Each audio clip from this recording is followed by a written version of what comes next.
Dr. David Wang, and I'm working with RPI here, going over a physical exam of the lower extremities. And so that is a similar aspect compared to the way that I like to do it in terms of being the tissue type. So I find that thinking in terms of tissue type helps you to kind of move along and integrate everything with regards not to just the history and physical, but the treatment protocols and even to the billing and coding and how you're going to do your documentation. So there are essentially your soft tissues, and then the other, people don't really refer to them as hard tissues, but sort of like your other category of things. And the capsule is kind of a ligamentous structure, even though it is specific to, kind of surrounding that joint, or kind of more intensive types of treatments if you have to get down to the level of the bone and the disc and the nerve, that kind of thing. Obviously, I'm not going to go through the whole history currently, but things that I like to think about are what are the types of things, movements, activities, positions, and postures that irritate pain from a certain type of structure versus another. So something like flexion or internal rotation, or something that where you're kind of grinding that joint a little bit. In contrast, if you have a soft tissue injury, let's say a ligament sprain or tendonitis or something of that nature, stretching the tissue tends to be more painful in those cases. If they have a significant adductor muscle or tendon injury, then this will reproduce their pain. So from a history standpoint, that also puts you on track in terms of what tissue type is injured. Now coming down to the physical exam with those things in mind, I like to think about, is it joint, is it nerve, or is it something else? So if it's nerve related, then usually movement or compression of the nerve roots, for example, will reproduce pain in the hip and or leg area. So that's where you have things in terms of like your straight leg raise tests and things of that nature. So with a straight leg raise test, the typical positive is that you have this pain arc. It's somewhere in around like that 30-degree hip passive flexion range with the knee in full extension like so. And then if, let's say I go to here and he's feeling it, you can back off a little bit and then confirmatory wise do ankle dorsiflexion. And I believe that test, there's a Braggard's maneuver and a Lassalle sign or something like that. And I'm not, to be honest, exactly sure the difference between those two. I know they're very similar tests, but they're both confirmatory tests for nerve tension signs, typically of that like L5S1 in this particular scenario here. There's a femoral stretch test that tests for higher nerve roots that is tested. Now for the joint piece, we already went over a little bit of this with regards to general range of motions. And so if you have loss of range of motion, or they start getting pain that's kind of deep in that anterior hip or inguinal or groin area, that could be a sign of intra-articular pathology. So external rotation, normal range is typically about the 30 to 40 degree external rotation is 40 to 60 degree range. Internal rotation normal is typically about 30 to 40 degrees, and this range of motion is usually the one that is the first to decrease in people that have intra-articular pathology. So one of the tests that is pretty sensitive for intra-articular pathology, including labral pathology or arthritis, is the scour test. So that one, you put an axial compression through the femur, and then you roll. Yeah, and you circumduct the hip. And usually, because it's quadrant, because you're almost like testing it in the 4 quadrants, usually because the most common area of labral injury is the anterior superior aspect of the labrum. It's when you're in this kind of like superior medial position that they will report significant reproduction of pain. You can come in different directions here to test some of the ligaments within the SI region and on the iliolumbar ligament, depending on the angle at which you are compressing. Another common test here is and when they try to drop the knee, already they're saying, oh yeah, I've got pain kind of in my groin area for that. This one you'll also notice if they have posterior hip pathology, and they'll feel it kind of back in the buttock area as well. External rotation like so, I find that one to be the most specific of the tests. Like when that one's positive, almost always they're going to have some type of intra-articular pathology. Whereas scour test, being more sensitive, there are certain things where you can get false positives. I've had patients that had only proximal adductor tendonitis, and they had a positive scour test. And so you have to be very careful about putting together all of your information with your history and physical exam.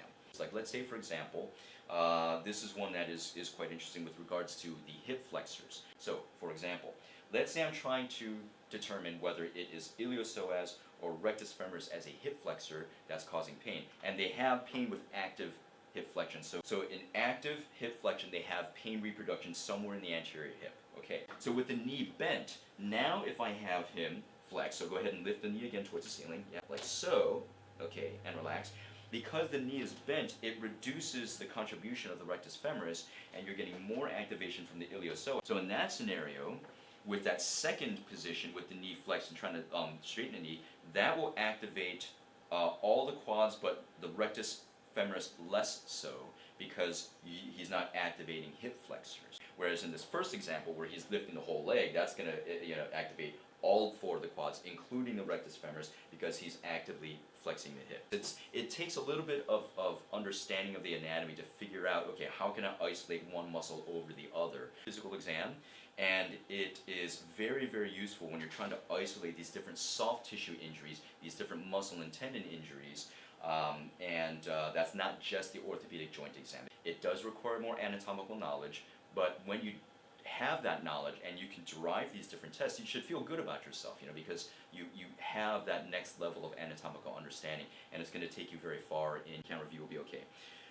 I cannot overemphasize the utility of surface palpatory exam to check for tissue integrity, tissue tension, and most importantly, tenderness. There are a few different studies that have been published that have shown that tenderness to palpation is actually one of the most sensitive physical exam tests available, whereas the thenar eminence is a much larger surface area of contact, so you're getting more palpatory feedback to get a general idea of where that bone is before fine-tuning with your fingertips. So tenderness at the ASIS could mean that proximal sartorius tendinitis or tendinosis or inguinal ligament sprain.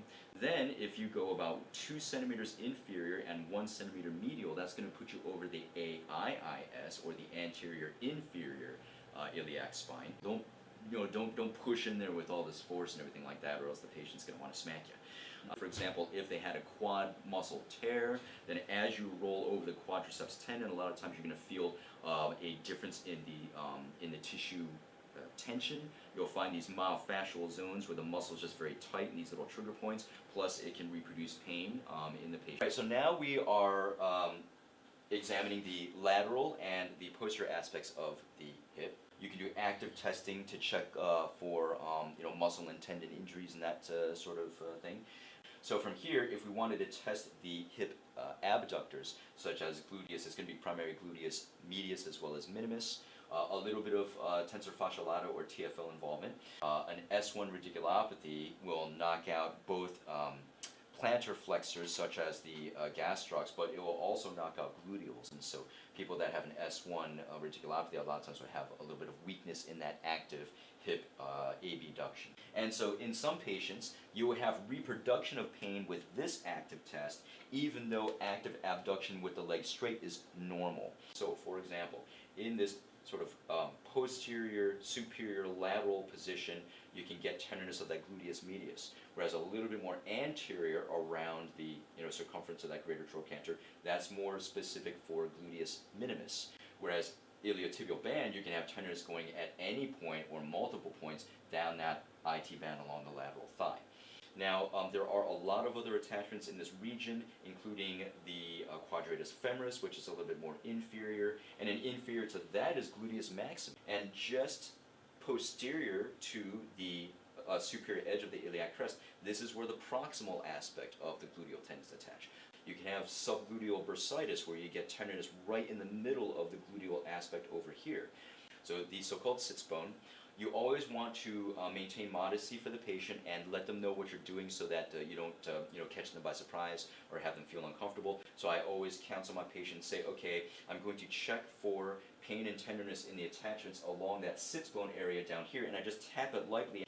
Now, where most people actually have tenderness is not on the inferior aspect, and it actually took me a few years to figure this out. So on your physical exam, yes, you've got that bony prominence there, but then you have to follow it up to approximately this portion right here. It's more posterior, a little bit more superior, and patients can have pretty exquisite tenderness in this location right here. If it is a more hamstring or sacrotuberous ligament posterior injury pattern, the pain will be worse when they sit on a